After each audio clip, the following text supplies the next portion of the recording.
Buenos días a todas y a todos. Hoy estamos ya en la segunda jornada del curso Derechos Humanos e Inteligencia Artificial y estamos ya avanzando, ¿no?, a ver si es una convivencia posible. Ayer ya nos dieron algunas claves y hoy vamos a seguir profundizando.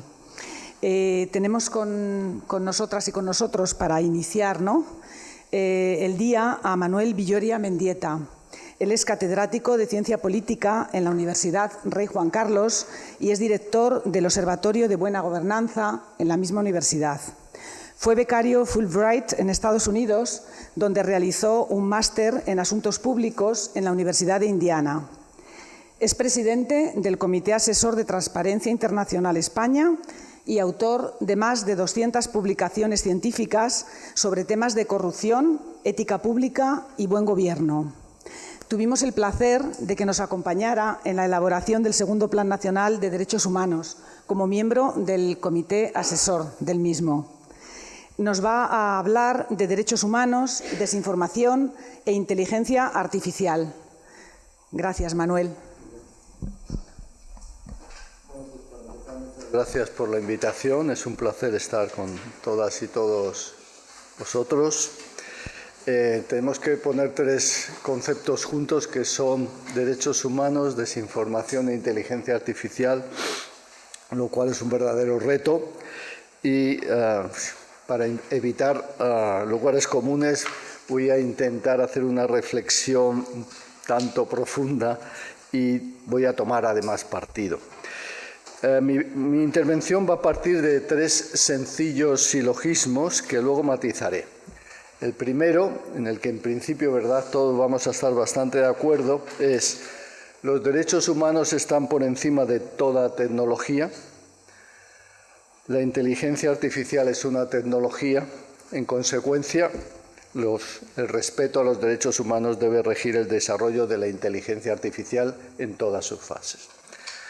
El segundo silogismo se reduce a lo siguiente: el derecho a la verdad es un derecho humano básico, derivado del derecho de autonomía y el derecho a la dignidad humana, y de ahí surgen los derechos de libertad de expresión, de participación, el derecho a la información veraz.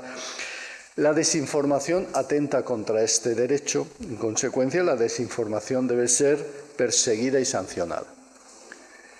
El tercer silogismo lo podríamos resumir en: la inteligencia artificial puede generar desinformación con apariencia de información veraz. Esto atenta contra los derechos humanos. En consecuencia, habría que prohibir la inteligencia artificial que genera desinformación, ¿no? Por desgracia, la realidad es más compleja que lo que expresan estos silogismos y exige una serie de matices y justificaciones sobre la toma de posición que superen meros postulados generales, ¿vale?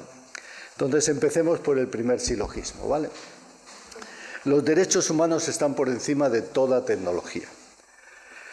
Pero es verdad que los derechos humanos tienen pleno sentido cuando se respetan y se aplican, no como mera declaración sin cumplimiento. El problema es que los derechos humanos entran en conflicto cuando se quieren llevar todos a la realidad, sobre todo cuando se quieren llevar todos de forma maximalista o cuando existen situaciones de crisis. Veamos el artículo 4.1 del Pacto Internacional de 1966. Creo que todos estaremos de acuerdo que el derecho a la vida tiene más importancia que el derecho a la intimidad.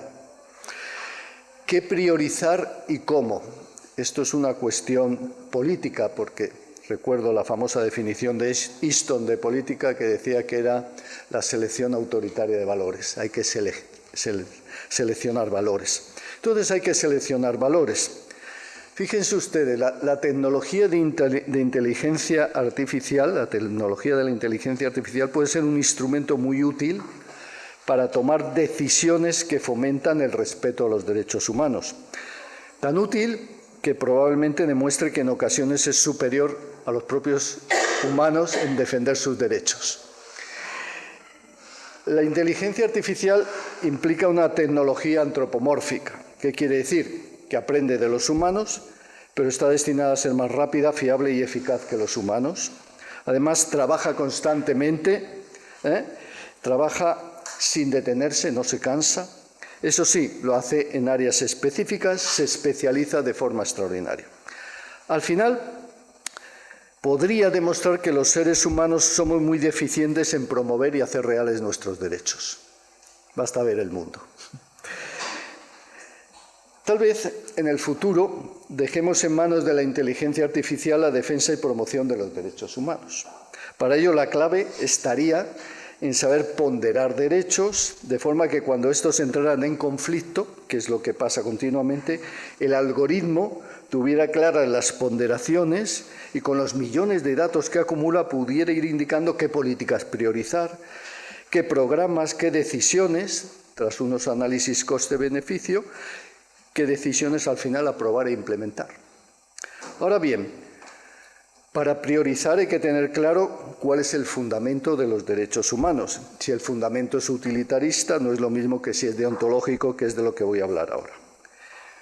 Esos gobernantes pasotas que dejaron en manos de la inteligencia artificial muchas decisiones tendrían que optar por un fundamento u otro, o bien ser utilitaristas o bien ser deontológicos, porque los resultados serían muy diferentes. La inteligencia artificial parte de un principio básico, la inteligencia artificial, que es la eficacia y la utilidad. Existe porque es útil. Y, lógicamente, los promotores de esta tecnología entienden los derechos humanos desde esa utilidad. Aplicar la inteligencia artificial para algo inútil no tiene sentido. Dejo de lado en este momento la conexión entre inteligencia artificial y capitalismo, que nos llevaría a pensar que para las grandes empresas tecnológicas el objetivo es dominar el mercado y ganar más dinero, no la promoción de los derechos humanos. Dejo de lado eso. Parto del supuesto de una buena voluntad de los promotores de la inteligencia artificial, es decir, que quieren respetar los derechos humanos. El fundamento natural de los derechos humanos para quienes dominan esta tecnología es inevitablemente consecuencialista, es decir, utilitarista. Los derechos humanos se deben defender para quienes defienden esta visión, que normalmente son todas las tecnológicas, porque reducen el sufrimiento e incrementan la felicidad humana. Si no fuera así, no tendría sentido promoverlos. Cuando existe conflicto entre derechos, hay que buscar el mayor bien para el mayor número. Esa es la base de toda la ética utilitarista. Y la inteligencia artificial puede ayudar y promover y hacer reales esos derechos. ¿Gracias a qué? A su eficacia, fiabilidad, a su aprendizaje permanente en la búsqueda de decisiones que al final producirán mayor bien al mayor número o menos sufrimiento al mayor número. Por ello, los gobernantes que busquen legitimidad a través de los resultados se someterán al utilitarismo de la acción y dejarían en manos de la máquina las decisiones. ¿Qué podría suceder? Pues que la máquina sería más eficiente, trabajadora, fiable y templada, sin pasiones, que los humanos. Veamos en la práctica cómo funcionaría. Les pongo un caso, el caso del trasplante. Imaginemos que yo llego al hospital a hacerme un chequeo ordinario, me miran y tengo perfectamente los 2 riñones, el hígado, los pulmones y el corazón. ¿Vale? Pero hay allí 5 personas esperando un trasplante y si no van a morir. 2 necesitan un riñón, otra necesita el corazón, etc. Bueno, la verdad es que desde una perspectiva utilitarista, si a mí me matan y sacan todos mis órganos, salvaré a 5 personas. Busco el mayor bien para el mayor número, lo lógico es que a mí me mataran. Si tuviera que decidir una máquina de forma objetiva, eficiente, imparcial, sin pasiones, yo no salía del hospital, probablemente. ¿Entienden la diferencia, ¿no?, de utilizar el utilitarismo frente a la deontología, que es lo que les quería decir? Otro caso, ¿qué hubiera decidido una máquina en tiempos del COVID? Si no se programara bien, no habría reconocido la simetría entre placer y sufrimiento. Entonces, por ejemplo, que 1 millón de personas puedan tomarse unas cervezas con libertad justifica 100 muertes sin paliativos. ¿Sí o no?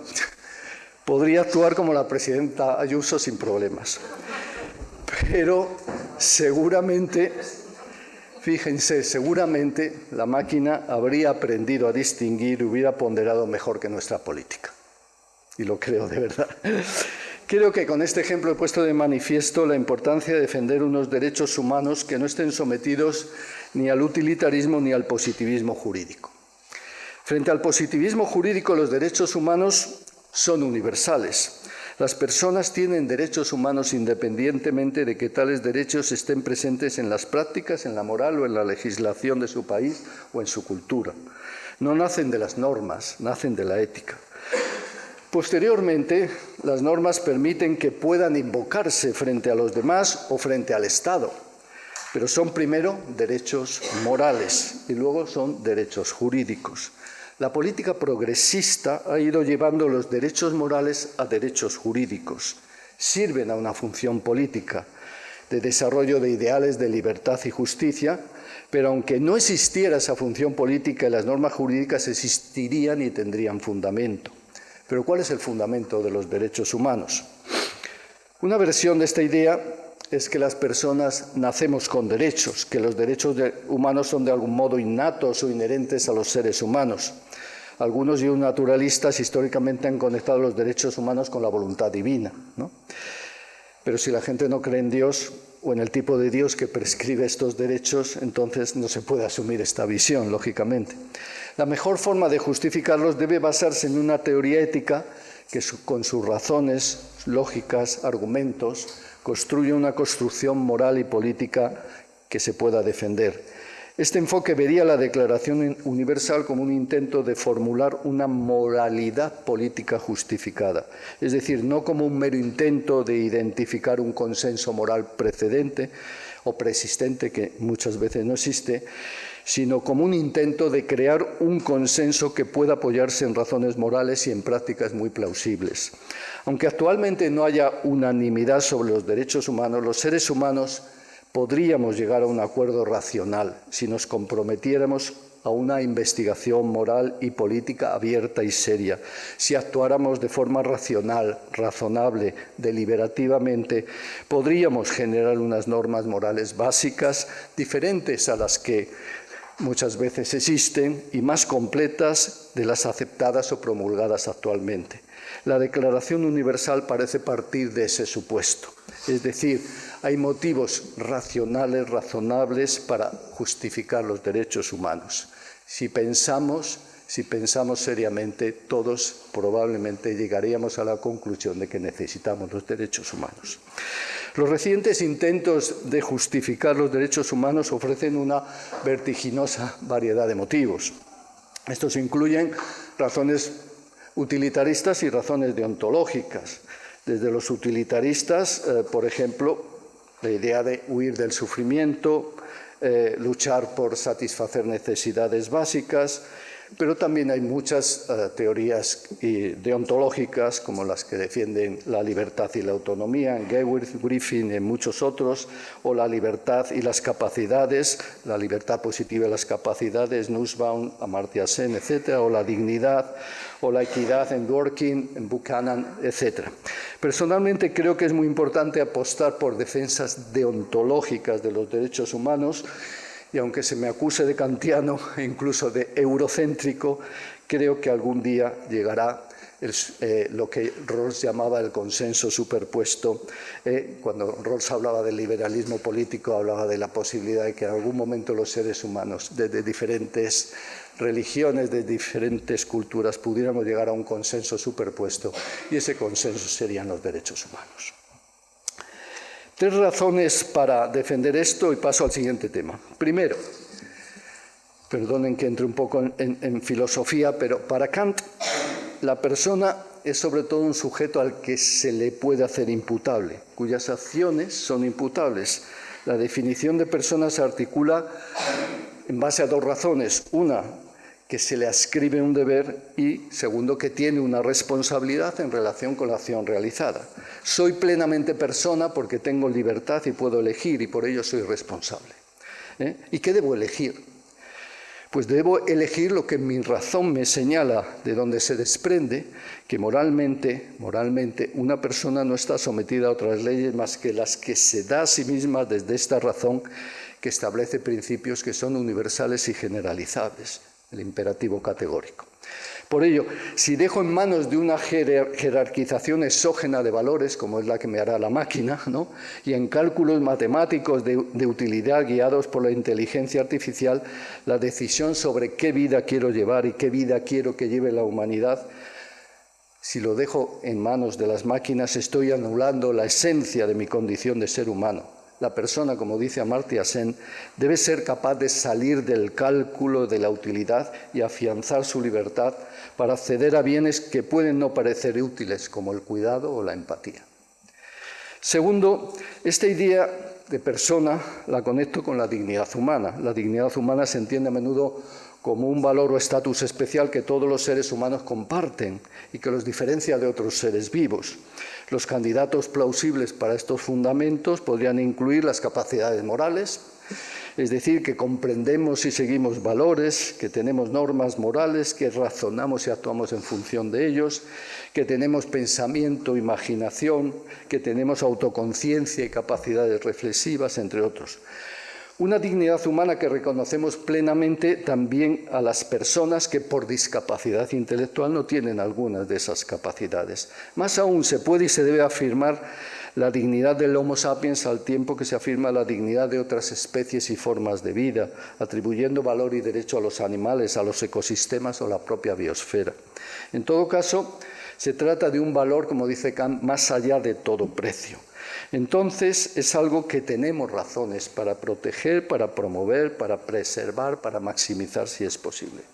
Normalmente se traduce en una o varias máximas o directrices generales, por ejemplo, no humillar, no degradar, no tratar nunca a las personas como meros medios, sino tratarlas como un verdadero fin, etc.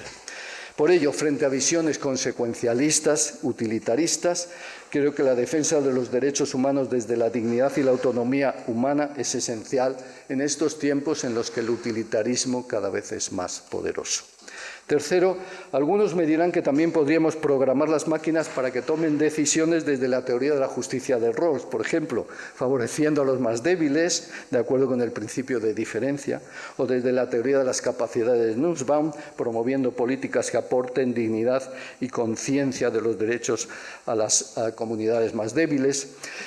Creo sinceramente que el modelo de competencia capitalista, ese capitalismo de vigilancia del que habla Zuboff, y el optimismo tecnológico nos arrastra a una concepción del bienestar donde prima lo que beneficia a las grandes empresas tecnológicas y, en el mejor de los casos, lo que produce utilidad a la mayoría. En ese modelo, la inteligencia artificial nos puede dar respuestas cuasi científicas sobre qué políticas y programas seguir, a través de análisis coste-beneficio sólidamente basados en millones de datos y un continuo aprendizaje. Como mucho, podrían introducirse límites al sacrificio de las minorías, pero incluso si se ponen límites algorítmicos a los sacrificios a las minorías, la inteligencia artificial nunca generará empatía. ¿Es esa la vida que queremos? ¿Es esa la sociedad que deseamos? Si así fuera, poco a poco la política desaparecería dominada por algoritmos decisores y los seres humanos seríamos cada vez más prescindibles para guiar el planeta y priorizar valores. Es el camino del transhumanismo. Frente a ello, la deontología de los derechos humanos es una barrera construida por ideas y valores que no debemos dejar de reforzar. Pasemos al segundo gran tema, la inteligencia artificial y la desinformación. La inteligencia artificial y los derechos humanos llevaron existencias bastante separadas durante sus primeros 50 o 60 años aproximadamente. Solo en la última década los caminos han convergido, las dos fuerzas se han encontrado, se han apoyado mutuamente, pero también han entrado en conflicto, provocando pequeños y grandes choques, aunque yo creo que los grandes choques están por venir. Para entender cómo la inteligencia artificial puede afectar a los derechos humanos, hay que entender las fases de la inteligencia artificial, el ciclo de vida de la inteligencia artificial, desde la comprensión del negocio, preparación de los datos, modelización, evaluación y despliegue. La comprensión del negocio es fundamental. Los requisitos del usuario definen los casos de uso, los servicios que va a prestar el sistema de inteligencia artificial, el despliegue que va a haber, las especificaciones de funcionamiento, por ejemplo, la infraestructura o el personal necesario para hacer funcionar el sistema, y los parámetros de sostenibilidad. Es en los requisitos del usuario y en el análisis inicial donde pueden prevenirse gran parte de los riesgos potenciales de violación de los derechos humanos. Las limitaciones aplicables a lo largo de todo el ciclo de vida de la inteligencia artificial con respecto a los derechos humanos tienen que establecerse ya en esta fase inicial. No puede haber proyectos de negocio que fomenten la mentira, generen discriminación, utilicen a las personas como meros medios, y ahí es donde los controles deberían empezar. Centrándonos en los datos, el riesgo de violar la prohibición de discriminación tiene sus raíces en esta etapa. Además, los datos sesgados pueden afectar negativamente a otros derechos humanos en función del ámbito de aplicación. Los datos sesgados utilizados en la justicia predictiva y la actuación policial basada en la estimación de probabilidades de reincidencia pueden causar no solo discriminación, sino también la violación del derecho a la libertad, el derecho a un juicio justo, el derecho o los derechos del niño. La inclusión del elemento humano en el despliegue de la inteligencia artificial puede sin duda disminuir la aparición de la violación secundaria del derecho humano si la decisión sesgada de la inteligencia artificial se revisa y se remedia.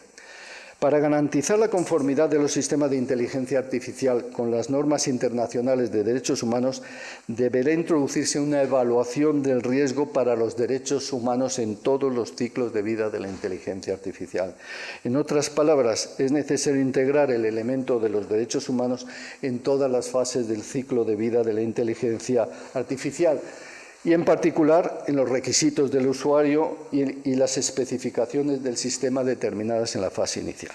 Esto garantiza que el sistema de inteligencia artificial se desarrollará, probará y supervisará teniendo en cuenta sus limitaciones en materia de derechos humanos. Como no tenemos tiempo de ver la relación de la inteligencia artificial con la multiplicidad de derechos humanos, desde la salud, la educación, etc., nos vamos a centrar en un problema específico, que es el que me han encargado, que es el de la desinformación vinculada a la inteligencia artificial y sus efectos sobre estos derechos. ¿Qué es la desinformación? La desinformación es información falsa que se divulga intencionadamente para influir en la opinión pública u ocultar la verdad. Siempre ha habido desinformación, lo que cambia ahora es que a menudo se transmite a través de las redes sociales, puede generarse con apariencia completa de veracidad y puede provocar una percepción de inseguridad, pánico, desconfianza en las instituciones públicas, desafección o polarización por su viralización. Luchar contra la desinformación es complejo, porque si se expande el concepto y no se controlan bien los componentes del mismo, podemos estar atentando contra la libertad de expresión y el pluralismo político. No es sencillo definir qué es la verdad. La verdad en la ciencia es siempre temporal. Cuando cambian los paradigmas, cambian las verdades. Es la famosa teoría de Kuhn o la teoría de Popper al respecto. Entonces cambia lo que era verdadero. Cambian los paradigmas y cambia lo que era verdadero. Pero si esto es cierto en ciencia, en política lo es más aún. La política no admite que se la domine por la ciencia, porque entonces desaparece como espacio de debate. La política implica esa selección de valores. En la complejidad de la sociedad actual, ¿qué es la verdad? Innerarity ha escrito mucho sobre este tema. La información es verdad, si nos dan millones de datos, ¿sabremos sacar algo de ello? ¿Cuándo comienza la falsedad voluntaria? ¿No existe también un derecho político a mentir cuando está en peligro algo muy importante, como la seguridad nacional, etcétera, o la seguridad del Estado? ¿Dónde están los límites? Yo creo que todas son preguntas muy complejas, ¿no? El auge y la consolidación de las tecnologías digitales han transformado profundamente la forma en que las personas experimentan y disfrutan la libertad de información como derecho humano. La difusión de las tecnologías de inteligencia artificial influye no solo en el intercambio de ideas, la dimensión activa de la libertad de expresión, sino también en la libertad individual de formarse una opinión basada en el acceso a información diversa y veraz, que es la dimensión pasiva. como subraya, por ejemplo, el artículo 10 de la Convención Europea de Derechos Humanos, confirma el artículo 11 de la Carta de Derechos Fundamentales de la Unión Europea o el artículo 21D de la Constitución Española, el derecho a la información veraz, ¿no? Existe un derecho a la libertad de expresión y un derecho a poder buscar la verdad y a que no me manipulen, y esto es lo que yo entiendo esencial, más que decir que tenemos un derecho a la verdad, como decía al principio. Si me manipulan y alteran mi juicio, alteran también o atentan también contra mi derecho a la participación, contra mi derecho a la seguridad, contra mi derecho a la educación, contra mi derecho a la diversidad cultural. Entonces, lo que tenemos que defender es esa libertad de expresión, esa libertad que tenemos que tener de configurar nuestra opinión, de configurar nuestras ideas a partir de información diversa y veraz. Aunque las tecnologías de inteligencia artificial representan una herramienta extraordinaria para la producción contemporánea de información y el control de la desinformación en línea, también plantean una serie de cuestiones y retos significativos desde muchos puntos de vista. En primer lugar, el uso de la inteligencia artificial en la organización de contenidos en el entorno digital ha afectado al modo en que los usuarios accedemos a la información y al modo en que los medios de comunicación producen y distribuyen información, a veces en detrimento de la calidad de la información. Un resultado que podría, siendo los medios de comunicación los guardianes políticos de la democracia, perjudicar en última instancia a la sociedad en su conjunto. Si tenemos peor información, todos salimos perjudicados. Se recibe más, pero peor información. Hay problemas de atención, además, por la inmensa cantidad de información recibida, y entonces surge la tendencia a crear nuestro propio diario, como decía Sunstein, ¿no? Generando cámaras de ecopolarización, ¿no? Yo quiero recibir lo mío, entonces solo veo lo mío. La influencia que ejerce la inteligencia artificial sobre la libertad de expresión y la libertad de información es especialmente fuerte, ya que se basa en la recogida de datos personales con fines de elaboración de perfiles, el microtargeting, la personalización, etc. Además, este modelo de negocio, que es un reflejo claro del capitalismo de vigilancia, podría representar un elemento disuasorio para la libre expresión de los propios pensamientos y opiniones. Saber que te están recopilando continuamente información personal, que nuestras palabras y opiniones pueden ser fácilmente rastreadas, puede llevar a limitar nuestra capacidad de expresarlas, ¿no? Esto demuestra hasta qué punto, en el contexto de la sociedad algorítmica, la libertad de expresión e información está estrictamente entrelazada con otros derechos fundamentales, sobre todo el derecho a la privacidad y la protección de datos. Todos están tremendamente entrelazados. En segundo lugar, los medios automatizados de moderación y curación de contenidos pueden perjudicar gravemente el pleno disfrute de la libertad de expresión individual en su dimensión activa. Tanto porque los elevados índices de error pueden conducir a la eliminación excesiva de contenidos, como porque los sistemas de recomendación pueden reducir excesivamente la visibilidad y la posibilidad de descubrir determinados elementos, lo que a veces conduce a formas de lo que llamamos prohibición en la sombra. La moderación y la curación automatizada de contenidos son especialmente problemáticas cuando se trata de lenguas y jergas que no son corrientes, y eso ha permitido en algunos lugares de África matanzas y que no se han podido prever porque no se incorporan estas lenguas al control del odio y de los mensajes de odio, tampoco sociológica o geográficamente. Entonces, en consecuencia, muchas lenguas, muchas culturas no están suficientemente representadas en las bases de datos y corpus utilizados para el entrenamiento de algoritmos. En consecuencia, la moderación de contenidos producidos por grupos minoritarios como subgrupos étnicos de la población o miembros de la comunidad LGTBI o en lenguas menos difundidas globalmente suele verse afectada por tasas de error mucho más elevadas, tanto en términos de falsos negativos como de falsos positivos.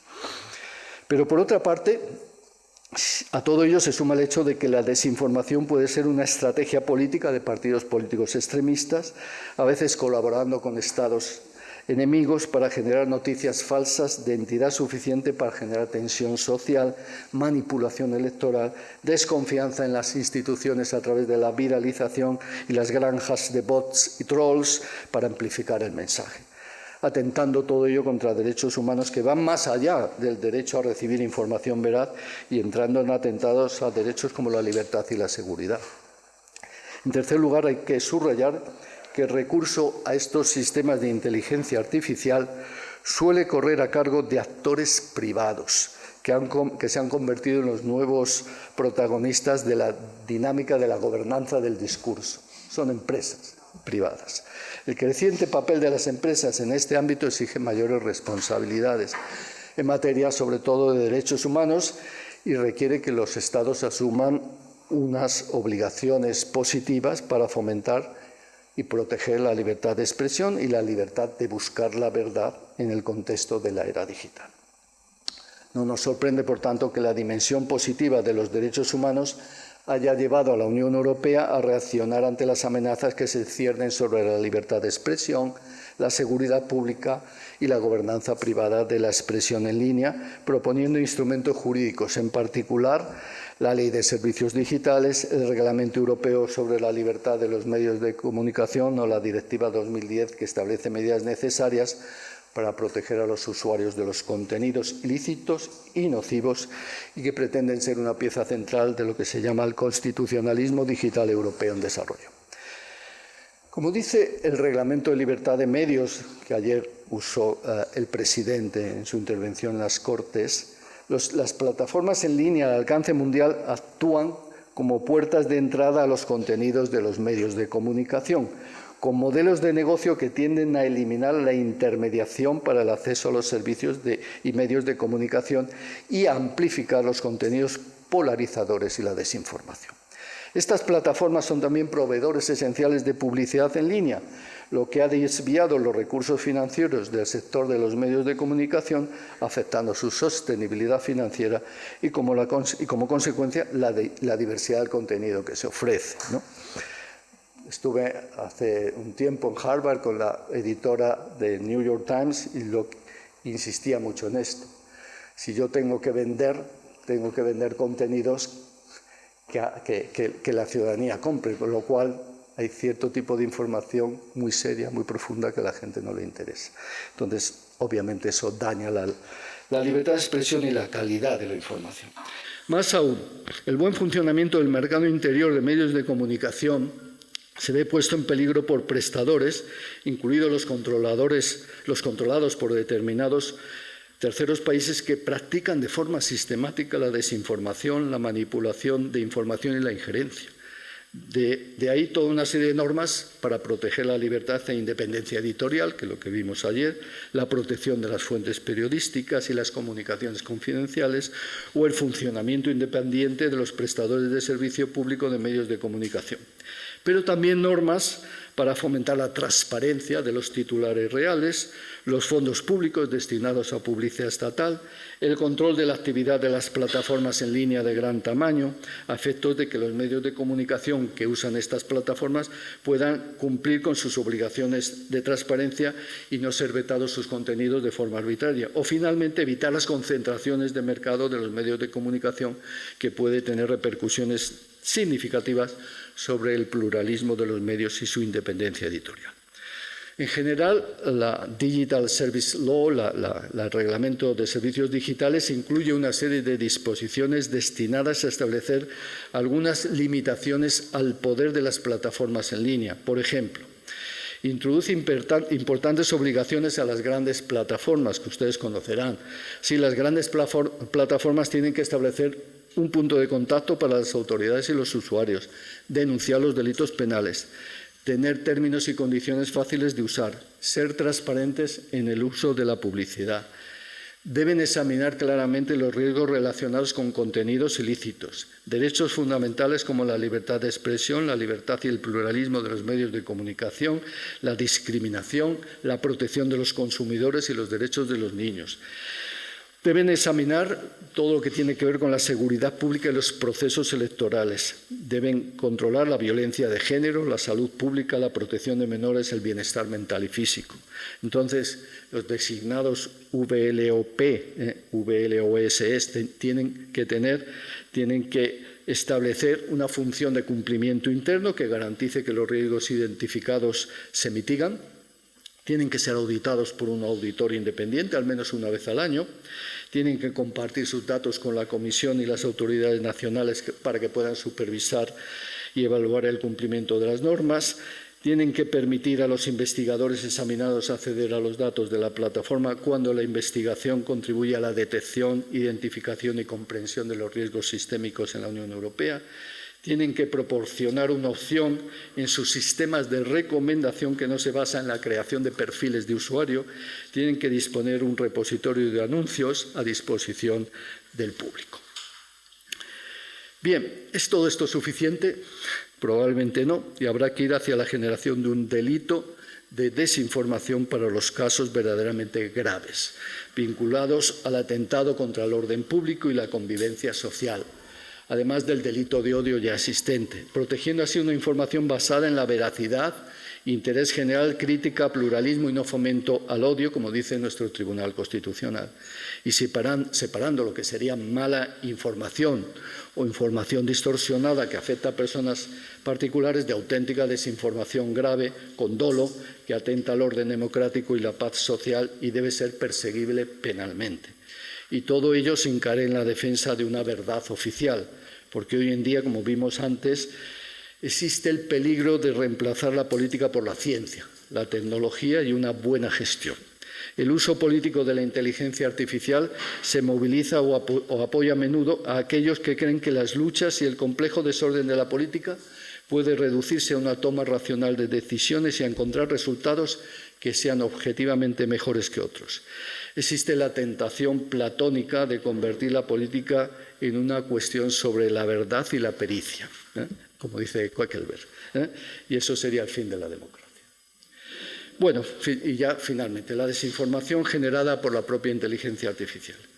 La tecnología está indisolublemente ligada a la industria del entretenimiento, que utiliza muchas innovaciones técnicas y técnicas digitales para mejorar sus productos, incluidas las imágenes generadas por ordenador, con el objetivo de crear ediciones mejores y más desarrolladas, sincronizar el discurso de los actores y la actuación de voz, así como aumentar el realismo de la escena. Las herramientas que utilizan deepfake de la inteligencia artificial se han utilizado constantemente en la industria cinematográfica y hemos disfrutado de ellas estéticamente. Pero el uso de deepfake para alterar imágenes no se limita al cine. Los algoritmos para crear y editar vídeos también se han comercializado en aplicaciones que permiten alterar un vídeo original sustituyendo la cara de alguien, añadiendo el rostro de otra persona, transfiriendo las caras de los usuarios a personajes de películas. Esta forma de entretenimiento presenta un riesgo inherente y es la posible creación de contextos vejatorios, vergonzosos o vulnerables para aquellas personas cuyas imágenes fueron manipuladas. El estudio Tackling Deepfakes in European Policy del Servicio de Estudios del Parlamento Europeo identifica los riesgos derivados del uso de estas tecnologías y entre ellos se incluye difamación, intimidación, fraude, manipulación mediática y electoral, robo de identidad, daños reputacionales, pasando por un riesgo de incidencia en los casos de acoso, llegando incluso a afectar el efectivo cumplimiento de principios esenciales como la igualdad y la no discriminación. El deepfake se está utilizando para estigmatizar, avergonzar y exponer sobre todo a mujeres, aunque no solo, pero sobre todo mujeres en posiciones de poder en un intento de silenciar sus posturas políticas como una forma de represalia. La periodista de investigación Rana Ayoub fue víctima de un deepfake pornográfico después de adoptar una postura contra un contexto de violencia sexual. Una agencia vinculada a Rusia filtró y promocionó vídeos sexuales falsos de Hillary Clinton durante el periodo electoral de 2016. Según Maddox, aunque los deepfakes políticos se perciben como aquellos capaces de afectar a la democracia, los deepfakes pornográficos también amenazan los principios democráticos. La autora sostiene además que la pornografía falsa parece aplicarse específicamente como un arma contra las mujeres, con la intención de imponerles una posición de descrédito. La similitud generada por estos fakes proviene de una combinación algorítmica surgida de la tecnología de redes generativas adversariales. Esta tecnología consta de dos algoritmos diferentes. Uno que genera imágenes artificiales a partir de una base de datos que contiene imágenes reales de modelo objetivo, la generadora, y otra que detecta imágenes falsas, la discriminadora. Una vez que esta combinación se somete a un entrenamiento continuo, el ordenador empieza a crear imágenes y vídeos realistas, ya que cada uno de los algoritmos mejora el funcionamiento del otro. Finalmente, el algoritmo generará un vídeo muy convincente. En este contexto, la tecnología deepfake ha mejorado con el tiempo hasta el punto de que toda la acción de generar la imagen de una persona puede derivar de una sola imagen. Desde el punto de vista del derecho internacional, una vez que los Estados han firmado y ratificado los tratados internacionales de derechos humanos, tienen el deber de respetar, proteger y cumplir estos derechos. Esto significa que no solo corresponde a los Estados abstenerse de violar los derechos humanos en su territorio, sino actuar de forma proactiva para protegerlos y garantizar su preservación y consecución. Aunque los tratados internacionales no contienen en su articulado una referencia específica a las violaciones generadas mediante el uso de deepfake, el derecho a la intimidad está reconocido internacionalmente, así como la protección contra la violencia de género, además del derecho a no ser manipulado con información falsa, como antes vimos. Estas normas de derechos humanos se deben aplicar a las violaciones perpetradas con el uso de la tecnología, ya que los derechos que las personas tienen fuera de línea también deben protegerse online. En otras palabras, el derecho internacional vigente es aplicable a las situaciones de uso de deepfake cuando no hay consentimiento de las víctimas. Pero la aplicación de este derecho en el ámbito internacional y en el ámbito nacional no es sencilla. Los tribunales nacionales no suelen presentar una vía adecuada para estas violaciones de los derechos humanos en los casos de deepfake. La razón principal es que para presentar un caso ante un tribunal debe haber alguien a quien acusar de no respetar un derecho. Los contenidos deepfake, sin embargo, pueden proceder de fuentes anónimas. En lo que respecta a muchos derechos cometidos a través de Internet y de la tecnología, las plataformas que reproducen los contenidos son claramente identificables, mientras que los creadores, los perpetradores de los delitos reales no lo son. Esto significa que además de ser imposible responsabilizar a los individuos de sus actos y castigarlos con un delito penal, también es difícil que las víctimas obtengan una reparación económica. Para hacer frente a este reto, en España se presentó en 2023, se ha vuelto a presentar ahora, eso lo sabrá Puri, en marzo de 2024, una proposición de ley orgánica de regulación de las simulaciones de imágenes y voces de personas generadas por medio de inteligencia artificial. Y su artículo 3 propone modificar el Código Penal, incluyendo como delito de injuria el incorporar la acción consistente en recrear mediante tecnología deepfake para la pública difusión de la imagen corporal o audio de una persona sin haber obtenido su autorización y con el fin de menoscabar el honor, la fama, la dignidad o la estimación de una persona. Y el artículo 7 propone modificar la Ley Orgánica 585 del régimen electoral general para añadir un nuevo régimen de delitos en la distribución maliciosa de imágenes y voces generadas mediante inteligencia artificial. Bueno, ya veremos si pasa. En todo caso, tanto quienes crean como quienes administran estas aplicaciones, y ya voy acabando, deben limitar el uso de deepfake en contextos en los que la tecnología se utiliza con fines perjudiciales. Por lo tanto, las limitaciones necesarias pueden surgir del propio deseo de las empresas de alinearse con los principios de los derechos humanos. Por ejemplo, tanto Twitter como Reddit se han comprometido a prohibir la distribución de imágenes pornográficas de famosos generadas mediante inteligencia artificial. Ahora bien, al final es imprescindible el desarrollo de principios éticos y normativas que impidan el desarrollo de ciertas formas de inteligencia artificial que atentan claramente contra los derechos humanos. En este sentido, la Unión Europea está desarrollando una actividad reguladora interesante, por ejemplo, las directrices éticas para una inteligencia artificial fiable establece que es preciso desarrollar, desplegar y utilizar los sistemas de inteligencia artificial respetando los principios éticos de respeto de la autonomía humana, prevención del daño, equidad y explicabilidad.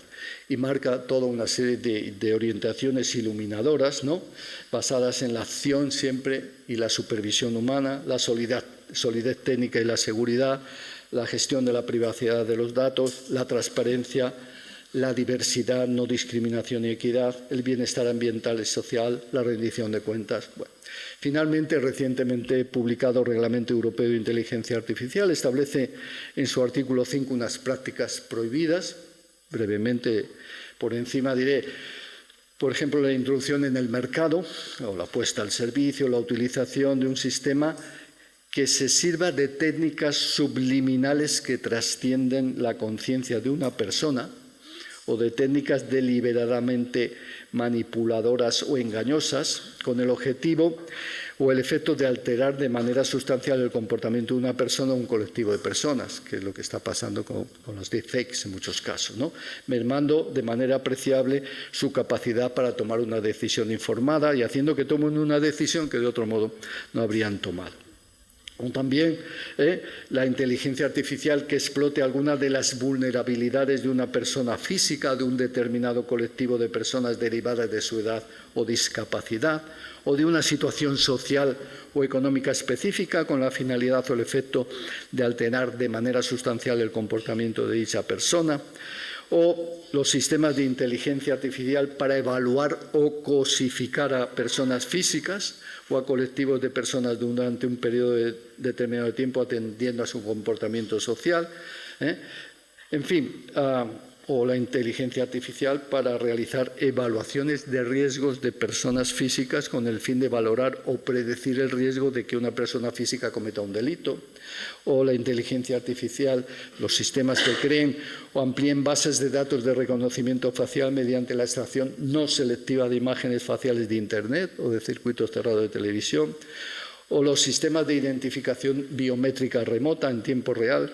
en espacios de acceso público con fines de garantía del cumplimiento del derecho, o los sistemas de inteligencia artificial para inferir las emociones de una persona física en los lugares de trabajo y en centros educativos, o los sistemas de categorización biométrica que clasifiquen individualmente a las personas físicas sobre la base de datos biométricos para deducir o inferir su raza, opiniones políticas, etc. Es decir, hay todo un marco ya legal. En todo caso, ya concluyo, como la investigación no debe parar, pues como dice el propio reglamento, el uso de la inteligencia artificial puede proporcionar ventajas competitivas esenciales a las empresas y facilitar la obtención de resultados positivos desde el punto de vista social y medioambiental en los ámbitos de la asistencia sanitaria, educativa, etcétera. Para conseguir un marco jurídico que promueva la innovación, resista el paso del tiempo y sea resiliente a las perturbaciones, los Estados miembros, dice, deben velar porque sus autoridades nacionales competentes establezcan al menos un espacio controlado de pruebas para la inteligencia artificial, ¿no?, los sandboxes, estos famosos, a escala nacional, que facilite el desarrollo y la prueba de sistemas de inteligencia artificial innovadores bajo una estricta vigilancia regulatoria antes de su introducción en el mercado o puesta de servicio. Es decir, que los sandboxes pueden ayudarnos a desarrollar ciertas tecnologías, ver cómo funcionan y luego ver si se aprueban o no, si se introducen en el mercado o no. ¿Es esto suficiente? Yo creo que debería preocuparnos no solo que el desarrollo de modelos punteros de vanguardia esté controlado por un puñado de empresas, sino también que la inteligencia artificial sea adyacente y dependiente de mercados ya concentrados, como las plataformas en la nube y los microchips de alta potencia. Deberíamos desear que la inteligencia artificial creciera en un entorno competitivo y que aborde los enormes problemas de desigualdad que generará sin control a corto plazo el aumento de la productividad impulsado por la inteligencia artificial, puesto que podría inclinarse hacia los trabajadores con ingresos elevados, dejando atrás a los trabajadores con más bajos salarios. A un plazo más largo, la automatización de la mano de obra impulsada por la inteligencia artificial va a aumentar probablemente la parte de los ingresos destinada a capital a expensas de los trabajadores, es decir, más desigualdad. En suma, desde que las posibilidades de la inteligencia artificial se hicieron públicas, ha quedado claro que la tecnología combina el potencial de enormes recompensas con riesgos aterradores, y ambos se están expandiendo a una velocidad exponencial. Para cuando los niños nacidos hoy estén en el jardín de infancia, escribió recientemente el pionero de inteligencia artificial Ray Kurzweil, la inteligencia artificial probablemente habrá superado a los humanos en todos los niveles cognitivos, desde la ciencia a la creatividad. Es difícil para todos, salvo para los más sofisticados tecnológicamente, entender dónde están los riesgos y mucho menos cómo abordarlos. Los responsables políticos deberían animar y no desanimar a los que más saben a establecer normas sobre lo que constituye una inteligencia artificial dañina, cómo detectarla, cómo protegerse de ella. Y todo ello desde el principio de la dignidad humana y su autonomía. Nada más. Muchas gracias.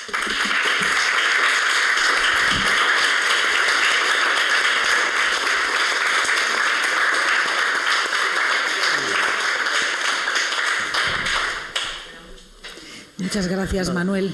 Nos has dado un montón de elementos para la reflexión. Ahora se abre el turno de palabra, ¿no? para vosotros y vosotras, para lo que queráis preguntar a Manuel, si queréis aclarar alguna duda o bueno, pues que está a vuestra disposición.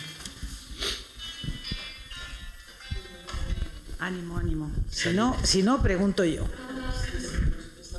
Había dos preguntas. Hay dos.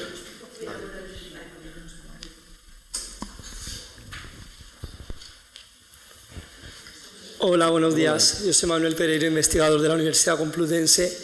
Realmente no es que tuviera una duda, pero yo he visto que en su intervención en la parte central era bastante proclive a las medidas que se están adoptando desde la Unión Europea para intervenir respecto a la desinformación. Entonces, a mí me gustaría conocer, porque está claro que hay supuestos, por ejemplo, luego lo de las deepfakes, en los que claramente tiene que intervenir el Estado, incluso el derecho penal, para llegar a combatir eso, pero yo creo que luego hay supuestos de desinformación que son mucho más dudosos y, por tanto, quisiera conocer qué elementos identifica para poder valorar cuándo estamos ante un caso de desinformación que hay que intervenir y cuándo no. Y enlazado con esto, a mí me gustaría un poco conocer su opinión de por qué, sé que es una valoración en cierta forma política, pero por qué considera que es conveniente esta intervención frente a otra parte que no ha salido tanto de la intervención, que son los riesgos de que el poder público realice esta intervención, esta retirada de contenidos. Bueno, yo lo que vengo a insistir, y no es sencillo establecer límites, es que la desinformación, cuando tú eres capaz de demostrar que hay dolo, cuando afecta no a una sola persona, que tendría su propio camino, sino que atenta a la seguridad nacional, atenta a la convivencia, genera bases para atentar contra la salud, yo creo que en ese momento es cuando hay que intervenir, conscientes de que todo lo demás es extraordinariamente complejo, difícil, porque si vas más allá de estos principios puedes entrar en la vía de la verdad oficial, ¿no? Y la verdad oficial, pues sabemos los riesgos que tiene, ¿no? Entonces yo creo que ahí es donde está la clave. En todo caso, es que la verdad, ¿qué es la verdad? Eso sería algo que nos llevaría a la filosofía y desde el propio Kant sabemos que la verdad siempre es algo personal, algo que generas tú. Cada uno ve la realidad desde sus propios marcos cognitivos y para mí la verdad, la única forma de llegar a algo parecido a algo que podríamos aceptar como verdad sería a través de la deliberación basada en datos, desde una deliberación basada en argumentos sólidos y a partir de ahí, si llegamos a la conclusión y consensuamos ciertos criterios, pues eso será nuestra verdad. Y ahora, que exista una verdad exógena a los argumentos, que está más allá de los hechos, que está más allá de aquello en lo que podemos estar de acuerdo los seres humanos, me parece muy peligroso, ¿no? Y entonces, bueno, pues, el tema es que es muy difícil regular esto y, bueno, y la regulación europea, como verás, es muy amplia, ¿no? Y además yo creo que una gran parte de ella se centra sobre todo en la protección de la libertad de expresión de los periodistas y de la capacidad de los periodistas de trabajar seriamente y no estar influidos ni por gobiernos ni por propietarios de los medios que están incidiendo constantemente sobre su capacidad de hacer buen trabajo, ¿no? Entonces, eso es una parte muy importante. Y la otra parte, pues sí, efectivamente hay que controlar la desinformación, pero hay que controlarla internamente por parte de las empresas y hay que generar incentivos, creo yo, a la buena información. Los buenos periódicos tienen que tirar adelante, las buenas redes tienen que tirar adelante y las malas tienen que sufrir las consecuencias, ¿no? Pero entrar en la vía penal o entrar en la vía de la prohibición y constante noticias sería entrar en la dictadura, yo creo. Entonces hay que tener mucho cuidado, ¿no? Siento no haberte dado una respuesta perfecta. Mi pregunta es más corta. ¿No cree usted en la autorregulación propia de la inteligencia artificial? Quiere decir que sea la propia inteligencia artificial también que cree mecanismos de autocontrol en el desarrollo con los diferentes estacos, parámetros. Lo digo porque creo que también hay unas investigaciones realizadas en ese ámbito y por lo tanto creo que sería, porque todo es bastante negativista en cuanto a la inteligencia artificial. Si vemos sus ventajas, son maximalistas en muchos aspectos y en cambio tenemos ese hándicap de la dicotomía seguridad, libertad, siempre inteligencia artificial, y lo centramos en el concepto de libertad. Y aparte de la inteligencia artificial también sería posible de una regulación, una autorregulación. Esa es mi pregunta. O sea, ¿cree usted que la inteligencia artificial puede controlar la propia inteligencia artificial? Pues puede llegar el momento en que se dé el paso a la singularidad, ¿no? Es decir, que la inteligencia artificial sea capaz de pensar por sí misma más allá de los seres humanos. Pero bueno, eso sería el fin de los seres humanos, el fin de la humanidad. Es decir, yo creo que en el momento que la máquina nos demuestre que es más inteligente que nosotros y que por sí misma puede dar respuestas mejores para conseguir un mundo que funcione mejor, los seres humanos empezaremos a ser superfluos, ¿no? Entonces las máquinas serán mejores, ¿no?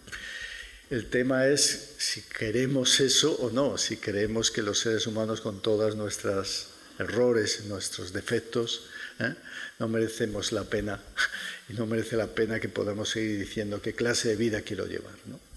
Esa es la gran cuestión, ¿no? Pero es verdad que la inteligencia artificial, yo no lo sé, pero probablemente puede autorregularse, y puede que dé el salto a, no todavía, pero los que se dedican a esto dicen que puede dar el salto a pensar por sí misma, con capacidad. Sí, pero ya es casi sin necesidad de que nadie la programe, ni siquiera los algoritmos, ¿no?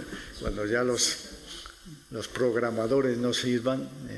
Entonces, ¿qué tipo de valores va a establecer esa inteligencia artificial? Mi opinión es que los valores van a ser utilitaristas.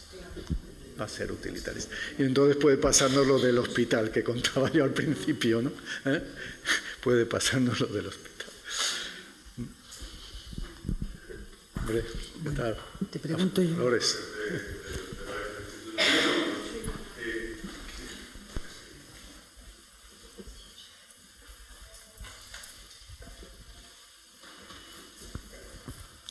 Gracias, Manuel. Primero, me ha encantado tu exposición. Y siguiendo en la línea de la pregunta anterior, ¿crees que como experimento podría ser interesante programar a la inteligencia artificial sencillamente con lo que tenemos? Es decir, con los derechos fundamentales como objetivo y contenido, con la jurisprudencia del Tribunal Constitucional y del Tribunal Europeo de Derechos Humanos, con el derecho internacional de los derechos humanos, al menos el que aceptamos como ordenamiento jurídico. Y fíjate que ya ni siquiera exigiría que las resoluciones de los órganos de los distintos tratados internacionales se tuvieran especialmente en cuenta, porque hay un debate ahí muy fuerte, ¿no?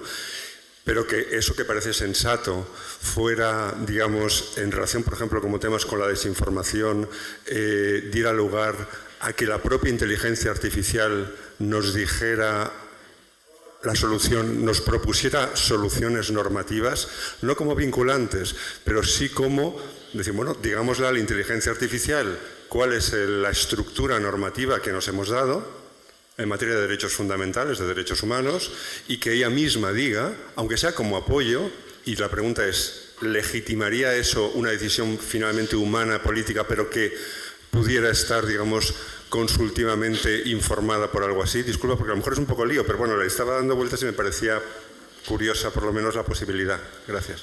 Sí, bueno, bastaría que los que la programan establecieran los algoritmos incluyendo todo esto y que todo el sistema, todas las fases de la inteligencia artificial tuvieran esta evaluación de respeto a los derechos humanos, ¿no?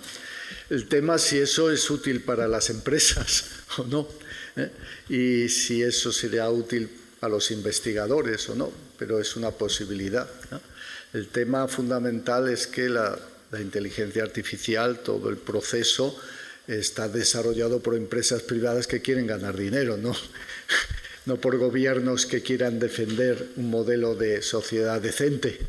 Y ese es el tema para mí, ¿no? Que los gobiernos que quieran defender una sociedad decente puedan introducir estos elementos, yo creo que sí. Al mismo tiempo que tú sabes que en China lo están utilizando para otras cosas, ¿no? Entonces, bueno, es una buena opción. Y yo creo que podría, no sé, tú que sabes de esto, podría utilizarse, ¿no? No hay ninguna empresa de inteligencia artificial que no esté controlada por el gobierno. Ninguna. Que no esté controlada. Todos los gobiernos, a nivel de la red Echelon y demás, participan. Sobre todo gobiernos anglosajones y después China, que va por su cuenta. Pero no hay ninguna empresa de inteligencia artificial que desarrolle programas que no esté controlada por un gobierno. Entonces, pues ya sabemos lo que tenemos que pedir a los gobiernos, que controlen a las empresas y que le introduzcan criterios de derechos humanos en su desarrollo. No, fácil según para. Estás como en manos de uno o de otro. Sí. Estás como a expensas de algo que ya se te escapa. O sea, es horrible. Y llegará el momento, probablemente, en que los propios que desarrollan la inteligencia artificial estén en manos de la propia inteligencia artificial, claro, si llega a desarrollarse. Eso te lleva a una escala, te lleva a una espiral que no sabes dónde acaba. Acabaremos en la nada. Bueno, para poner como una especie de dos reflexiones encima de la mesa, la conferencia ha sido fantástica, enhorabuena. La verdad es que ha puesto muchos puntos de reflexión sobre qué hacer para hacer esa convivencia posible entre los derechos humanos y la inteligencia artificial. Yo no soy tecnopesimista, tampoco soy tecnooptimista, pero creo que debemos aprovechar las ventajas y democráticamente canalizar los riesgos. Esta ha sido siempre mi posición con respecto a la introducción de la inteligencia artificial o antes de la robótica. Pero dos reflexiones con respecto a algo que ha dicho Manuel Villoria. La primera es los derechos humanos a lo largo de la cadena del ciclo de la inteligencia artificial. Yo estoy completamente de acuerdo con esta visión de Manuel Villoria. Es decir, los derechos humanos en el centro del dato, de los datos, de la programación y de la evaluación del resultado. El problema es que cuando analizamos quién hace todo esto, esto no lo hace la inteligencia artificial. Detrás de esto hay humanos que están haciendo esto. Y humanos que no tiene ningún tipo, y ahí es donde voy, que no tiene ningún tipo de formación en materia de derechos humanos. Si nosotros analizamos los currículos de las personas que están haciendo todo esto, dato, programación, vemos que no hay una sola llamada, no diría asignatura, no hay una sola llamada a los derechos humanos en su formación. Cuando nosotros, como España, tenemos una ley que dice que en todo el ciclo educativo tiene que primar la compatibilidad entre el uso de la tecnología y los derechos humanos y la dignidad de la persona. Bueno, aquí al menos tenemos un espacio de esperanza, para no estar todos aquí dándole vueltas al bucle de qué vamos a hacer con nuestras vidas. Un núcleo de esperanza, es verdad que hoy no se hace, pero se puede hacer. No solo se puede hacer, sino que jurídicamente estamos obligados a introducir los derechos humanos para que formen parte de la formación, no solamente de la conciencia, sino de la formación de las personas que no somos. Nosotros somos juristas, yo soy jurista, pero hay personas que están programando que no tienen ni la más remota idea de que lo que están haciendo puede terminar produciendo un perjuicio en un derecho humano fundamental. Bueno, habrá que llevar esa educación a donde están las personas que están programando. Por cierto, esta tarde hablaremos de ellos, a donde están los hombres que están programando, que a lo mejor esto también hay que introducirlo en el ámbito. Y dos, esto con respecto a generar un espacio de esperanza, la educación siempre como un elemento de esperanza. Y dos, yo no creo en la autorregulación. Yo no creo en la autorregulación. De la máquina ni hablar, o sea, de la propia máquina ni hablar. Pero tampoco creo en la autorregulación de las empresas. ¿Por qué no? Porque para las empresas no hay ningún incentivo para evitar lo que está sucediendo. ¿Por qué no hay ningún incentivo para evitar lo que está sucediendo? Porque están ganando millones de dólares con lo que está sucediendo. Es que YouTuber, va a haber un pleito en España dentro de nada. YouTuber, cuando te envía todos los haters a un vídeo, porque es un vídeo que le interesa y que le interesa que le odien, es porque gana millones, en este caso, de euros. Entonces, unas compañías que con lo que está sucediendo ganan, y no hablo en el espectro político, que también, pero no me voy a meter ahora en el espectro político, unas compañías que con lo que está sucediendo ganan millones, billones de dólares, ¿qué incentivo van a tener para autorregularse y perder una parte de los billones de dólares que regulan?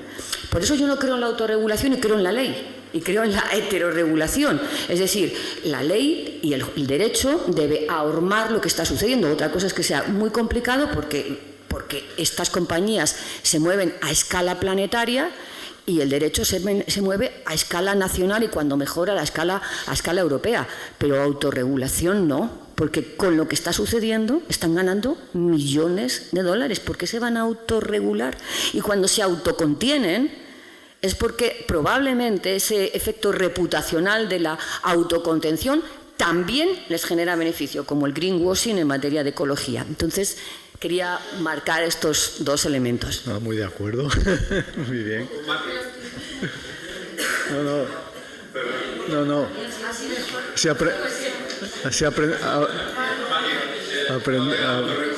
Lo de la autorregulación no venía en el contenido propio de las propias empresas. ¿Venía de la máquina? De la inteligencia artificial, de utilizarla para autorregular a la propia inteligencia artificial, pero por parte de gobiernos y en consonancia con los derechos humanos. Vale. O sea, generar una inteligencia artificial para salvaguardar los derechos humanos, ¿vale? Una especie de algoritmos de derechos humanos. Efectivamente, ¿vale? Y después, las empresas, has hablado muy bien de decir millones de dólares. El mundo anglosajón domina ese concepto. Es igual que el elemento. Y cuando se dice, las 5 grandes empresas tecnológicas son norteamericanas, ¿vale? Y es la red anglosajona. Entonces, cuando se dice, no van por libre, ganan millones, ¿vale? El Estado y la NSA les deja. Pero ellos se nutren de esa información. Es una especie de retroalimentación de ellos propios. Con lo cual estamos hablando de un paradigma que nada tiene que ver. Nos vamos a un mundo utópico, pero cuando bajamos a la realidad resulta que no es tan utópico. Ese era el matiz. O sea, no las empresas, jamás se van a autorregular. Pero me refiero que tenemos capacidades y hay elementos de confiar en la inteligencia artificial y generar algoritmos positivos en ese aspecto para regular la propia o sea, la vinculación con los derechos humanos, de manera unánime y categórica.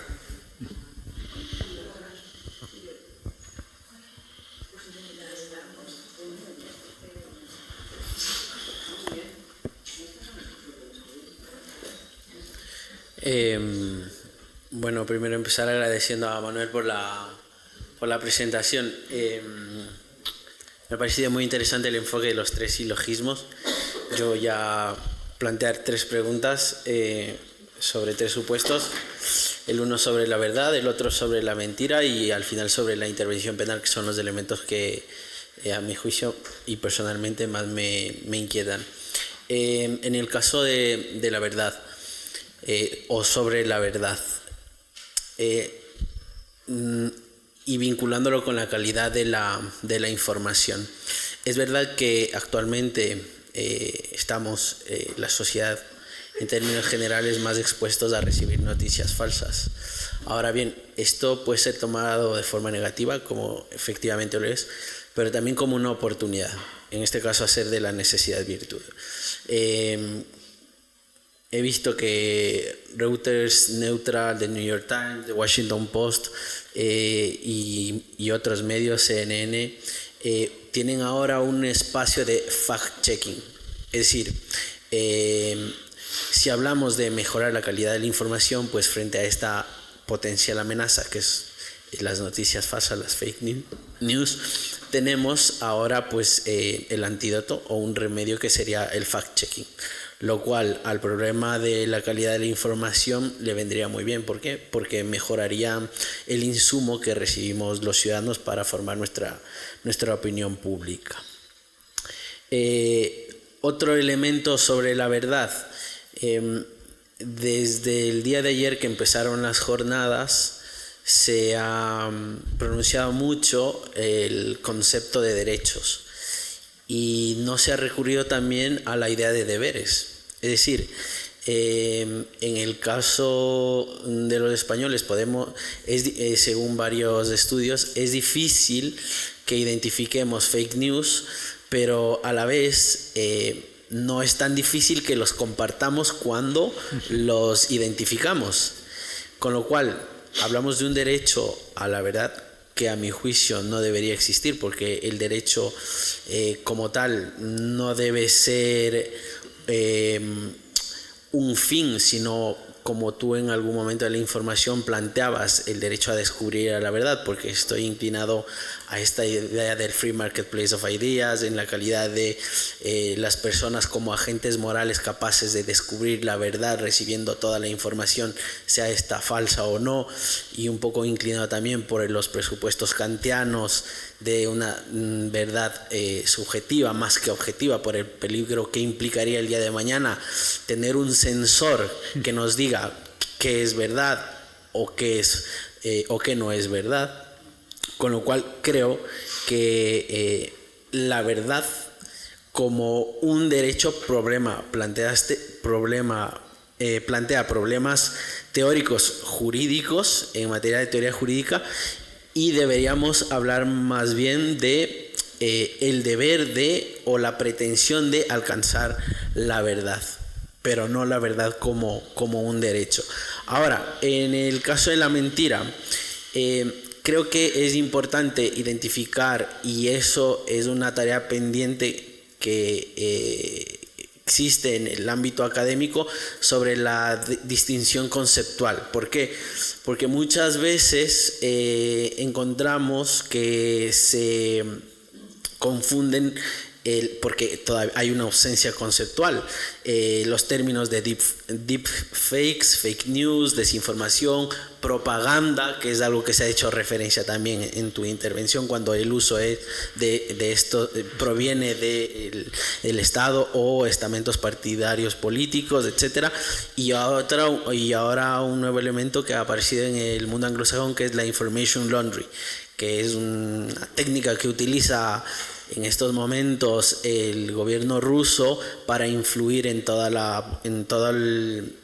la franja de Europa del Este. En todo caso, creo que ese es un desafío para la academia, una definición conceptual de cada uno de estos elementos y no todo enmarcarlo dentro de uno solo que sería las fake news, los bulos, etcétera, porque creo que cada uno tiene sus categorías particulares. Y finalmente sobre la intervención penal, ya he hablado sobre la verdad, sobre la mentira, ahora sobre la intervención penal. A mi juicio no creo que la intervención penal sea una solución para combatir la desinformación. Creo que uno de los elementos que pueden, de los que se puede partir y que ya se ha mencionado es la pedagogía, la educación en estos temas, sobre todo en el uso de la tecnología, es decir, que no debemos, porque tenemos el deber de no compartir noticias falsas, entre otros casos porque afecta la calidad de la opinión pública. Y en este sentido, en cuanto a la generación de deepfakes vinculados con la producción de material de contenido sexual, pues allí también, claro, es difícil distinguir entre qué tiene un contenido sexual, que es un contenido pornográfico. Ya ha habido una discusión en el mundo anglosajón sobre la potencial asociación de la pornografía dentro del marco de la libertad de expresión. Estoy hablando de McKinnon con la polémica con Ronald Working, no con Andrea Working, porque están en la misma orilla. Y en este sentido, creo que la intervención penal en esta materia, a mi juicio, no es la solución. En todo caso, actualmente el Código Penal español, ya termino, en 10 segundos, el Código Penal español tipifica el delito de sexting, que es el que está vinculado con compartir por medios digitales y de forma libre y voluntaria material de contenido sexual. Es decir, ya es una herramienta penal en el caso de la divulgación de este tipo de contenido. Ahora bien, el problema de fondo es en cuanto a la producción de este contenido. Claro. Gracias. Y perdón por abusar del tiempo. Bueno, siempre se aprende mucho de todos vosotros y es verdad que el fact-checking es un avance de la inteligencia artificial. Es decir, la inteligencia artificial puede ayudar en descubrir la mentira, ¿no? En descubrir los datos falsos. Entonces la inteligencia artificial en este sentido es positiva, ¿no?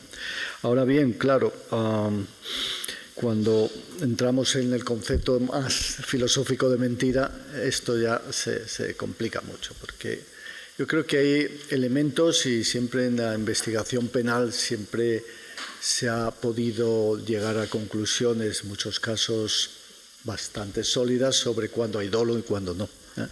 Y para mí ese es un elemento fundamental, ¿no? En todo.